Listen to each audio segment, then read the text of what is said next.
Hello, I'm Micah Higginbotham, and I will be presenting Commedia dell'arte historical context and giving a little bit more insight into why the art form was created, how it was used, and why it's important. So, Commedia dell'arte is a series of stock characters that essentially stay the same. They never change. So anytime one of the characters ends or dies or meets their natural ending, they are essentially regenerated.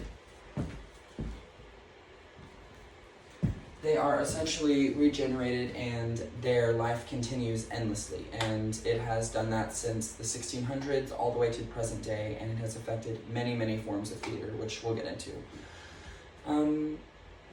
What I like to start with is talking about kind of the culture surrounding the time and place surrounding Commedia dell'arte and where it came from. So it's Italian Renaissance theater. Obviously, it originated in Italy in the 1600s. It really was a marriage between high society and street performers. Essentially, they brought those two together, and it really created this nice collision between higher society and lower society where they could meet halfway and enjoy something that was very artistic and actually extremely, extremely popular in the time that it was created.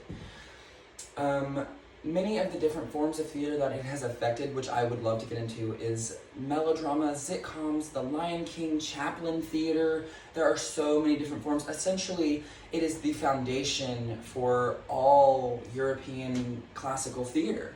It allows people to really connect to one character and one archetype and really live that out. You really have to not be afraid to look dumb and look really, really stupid, whether it's in front of 10 people or whether it's in front of one other person. You have to really let your guard down and let go and just kind of lower any walls that you have of people perceiving you in a negative light, because it's really not about them. It's about you and the character and the relationship that you can build with that character, honestly. It's a great template for new actors, people getting into theater, people first studying theater, because it's such a foundation and it's really the roots of European theater. So it's really like, it's so deep down here that it spreads throughout everything else, and it's just really interesting to start out there. It's a good starting place for people really getting into any sort of production or character work especially. It really allows you to break down walls and lose yourself in a character. So now to get into some of the hierarchy, these are the different characters. There's 10 overall, but and I've seen other hierarchy setups where there's this circle right here that's missing. There's a witch there usually. I haven't done a lot of personal studying with her, but I did read something that I'll get into a little bit later. So it does start with Magnifico, and he is the king. He's not a king, but he is a king, and he knows that he's a king. He looks down on everyone. And then here at the very bottom we have the Zani. And the Zani is extremely submissive, subservient, does whatever she's told, and often found in scenes with Magnifico. She's often seen, or they are often seen, kissing Magnifico's feet, doing whatever he says, etc. Very submissive character.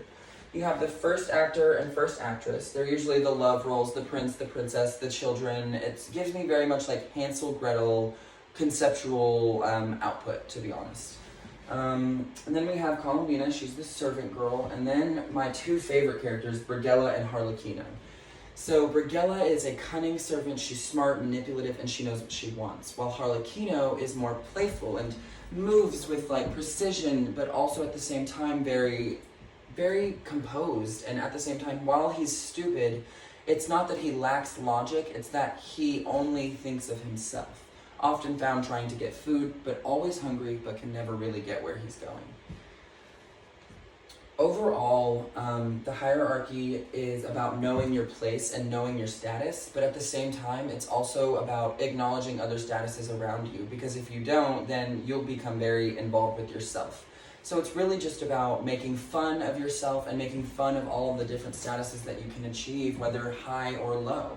And it really allows you to connect with other people on other planes of existence, whether they're rich, poor, any of those things that could really allow you to connect to somebody. So that is all that I have for you guys. Thank you so much, Sarah and the rest of you guys. I hope y'all do great today. I had a great semester. Congratulations, and I hope y'all do wonderful.